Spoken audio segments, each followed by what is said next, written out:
और नीरज मिश्रा जी, कर्नाटक का चुनाव कांग्रेस के लिए भी काफी अहम है। पिछले चुनाव की बात करें, वोटिंग परसेंटेज भी आपका ज्यादा रहा था, 80 के आसपास आपकी सीटें थीं। और ये चुनाव मोहर भी लगाएगा कि कौन सही है कौन गलत है। जो आरोप आप बीजेपी पर लगा रहे हैं, इसका भी टेस्ट हो जाएगा। सुन के मुझे ऐसा लगा कि देश अडानी के हाथ बेचने के बाद लगता है भाजपा के लोगों ने अपनी शर्म भी अडानी के हाथ बेच दी, क्योंकि 40% कमीशन वाली सरकार जो कर्नाटक में चलती है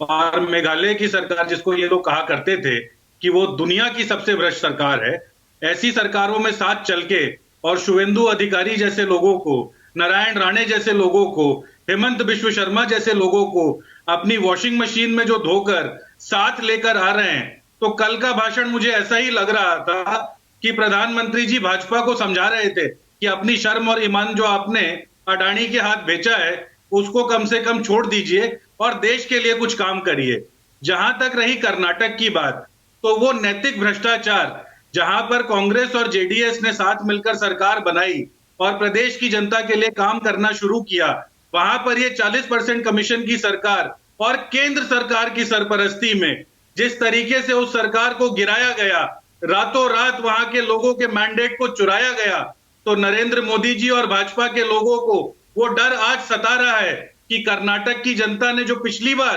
कमी छोड़ दी थी 80 सीट देकर, वो इस बार 150 पार सीटें देगी और कांग्रेस की ईमानदार सरकार जिसके अंदर प्रदेश का चौमुखी विकास होगा उस सरकार को लेकर आएगी। तो कर्नाटक का चुनाव सच में विपनेश जी वो लिटमस टेस्ट होगा, जहां पर वो अडानी की कंपनियों में जो 20,000 करोड़ रुपए